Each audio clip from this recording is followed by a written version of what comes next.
আপনি তুরস্কের একটা বিশ্ববিদ্যালয়ের চাকরি ছেড়ে বাংলাদেশে এসেছেন রাজনীতি করতে। এর পিছনের গল্পটা যদি আমাদেরকে বলতেন। জি, আপনি জানেন তুরস্কে আমি একটা ইউনিভার্সিটিতে শিক্ষকতা করতাম, এবং তুরস্কের অনেক বিষয়গুলো আমি দেখেছি। তুরস্ক কীভাবে ডেভেলপ করেছে, ওদের স্বাস্থ্য, শিক্ষা, চিকিৎসা, বিশেষ করে চিকিৎসা যদি বলি, তুরস্কের চিকিৎসা অবস্থা পুরোপুরি ফ্রি। এখানে ডাক্তার থেকে কোনো টাকা লাগে না, এখানে টেস্ট করতে কোনো টাকা প্রয়োজন হয় না, এখানে অপারেশনের কোনো টাকা প্রয়োজন হয় না, এখানে মেডিকেলের ঔষধের 80% টাকা গভর্নমেন্ট বেয়ার করে, 20% দেয় হচ্ছে জনগণ। আমাদের নেতা ডক্টর শফিকুর রহমান, জামাত ইসলামের আমির, উনি যখন তুরস্ক গিয়েছেন, আমি ওনাকে সিস্টেমগুলো দেখাইতাম, বলতাম যে আমরাই বাংলাদেশে এগুলো করতে চাই।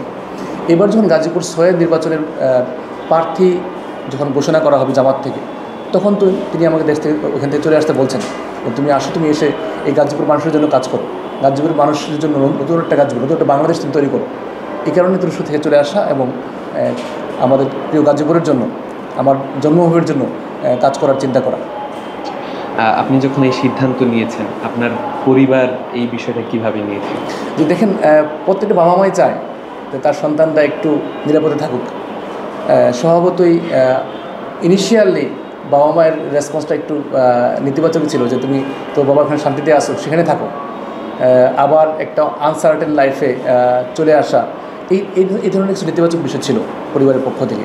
কিন্তু তারপর আবার যখন আমরা দেশের কথা চিন্তা করেছি, যে না, যদি আমার মাধ্যমে এই দেশের, আমার প্রিয় গাজীপুরের কিছু ডেভেলপ করা যায়, আমার মানুষগুলোর, আপনি জানেন যে গাজীপুরে আমাদের যারা নাগরিক, এর একটা বড় অংশ হচ্ছে আমাদের গার্মেন্টস কর্মী।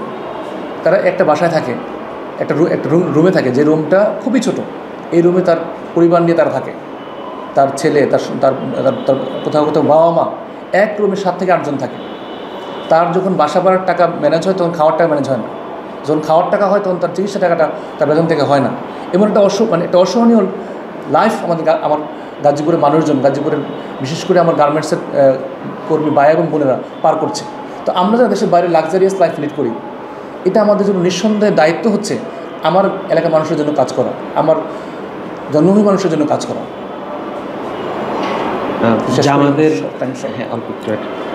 জামাতের থেকে বলা হয়েছে তাদের শরিকদেরকে প্রায় 100টির মতন আসন ছেড়ে দেওয়া হবে। এই ঘোষণার ফলে কোনো প্রকার চাপে ছিলেন কিনা? না, আমি তো কোনো চাপ দেখি নাই।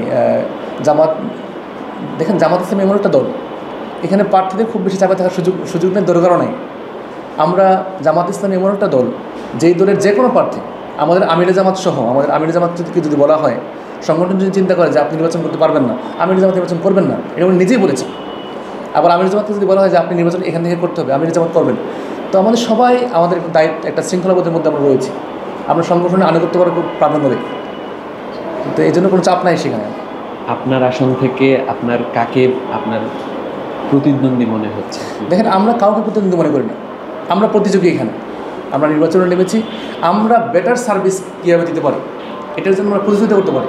গাজীপুরের মানুষকে কে ভালো সার্ভিস দেবে, কে গাজীপুরের এই যে আমাদের বিআরটি নিয়ে যে আমরা 12 বছর ধরে একটা অসহনীয় জীবন পার করছি, আমাদের রাস্তাঘাটে যে অসম্ভব ময়লা, আমাদের ড্রেনেজগুলো যেখানে ওপেন ড্রেনেজ, আপনি জানেন যে একটা আমাদের এক বোন মারা গিয়েছে ড্রেনে পড়ে, যা লাশ পাওয়া গেছে খালে। আমরা এমন গাজীপুর চাই না। তো সেই সুন্দর গাজীপুরের জন্য, নতুন গাজীপুরের জন্য যারা কাজ করবেন, তারাই হবেন এই গাজীপুরের বিজয়ী। এই জন্য প্রতিযোগিতার পরিবেশটা জরুরি। এখানে আমরা কাউকে প্রতিদ্বন্দ্বী চাই না।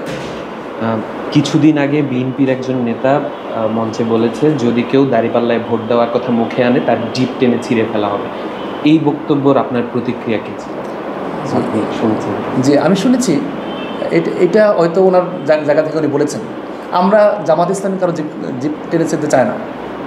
আমরা বলতে চাই যে ওরা কাদা চলে বাধা দেবে, বলবে নিন্দাবাদ, আমরা বলবো এক আল্লাহ জিন্দাবাদ। আমরা সাম্যর দেশ চাই, আমরা সবাই মিলে একসাথে থাকতে চাই। এই দেশটা আমাদের দেশ, আমরা সবাই দেশে জন্মগ্রহণ করেছি। এখানে কাদা ছড়াছড়ি, এখানে জিভ টেনে ফেলা, এগুলোর কোনো দরকার নেই। আমরা ভালোবাসতে আসছি। আমাদের একটা লাক্সারিয়াস লাইফ ছিল, এই লাইফকে বাদ দিয়ে আমরা মানুষকে ভালোবাসতে আসছি। মানুষকে ভালোবাসতে চাই, মানুষ আমাকে ভালোবাসবে, বিশ্বাস করি। Thank you. আর কোনো বিষয়?